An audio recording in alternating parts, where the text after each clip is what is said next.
Hello guys, I am the Banga চ্যানেলে সবাইকে অনেক অনেক ওয়েলকাম। চলে এসেছে একটা নতুন শর্ট ব্লগ নিয়ে তোমাদের কাছে। আমাদের পাড়ার কালী পুজোর pandal, Dum Dum cantonment municipality park. So guys, প্যান্ডেলটি প্রত্যেক বছর নতুন নতুন থিমে প্যান্ডেল করে থাকে। এবছর একটা নতুন থিমে আছে, তো তোমাদেরকে আমি শর্টের মাধ্যমে প্যান্ডেলটি তুলে ধরার চেষ্টা করেছি। দেখে বলবে গাইস কেমন লাগলো তোমাদের প্যান্ডেলটা আমার তো দেখে জাস্ট অসাধারণ লেগেছে। তোমাদেরও আশা করি ভালো লাগবে।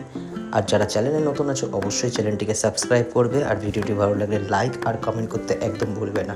তো ভিডিওটি আমি করেছি, আর ভিডিওটির লাস্টে গিয়ে আমি প্যান্ডেলটির ফ্রন্ট ভিউটা তোমাদের কাছে তুলে ধরার চেষ্টা করেছি। সো গাইস, ভিডিওটির এন্ডটি পুরোটা দেখবে, আর দেখে তোমরা বুঝতে পারবে যে কত সুন্দর প্যান্ডেলটা হয়েছে। সো গাইস, এটা হলো প্যান্ডেলের ফ্রন্ট ভিউ, আর আমি সামনে থেকে তুলে ধরার চেষ্টা করেছি। তো দেখে জানাবে কেমন লাগলো। আমার তো অসাধারণ লেগেছে, জাস্ট দেখো ভিউটা। ওকে গাইস, চলো, ভালো লাগলে কমেন্ট করো। Tata, bye bye.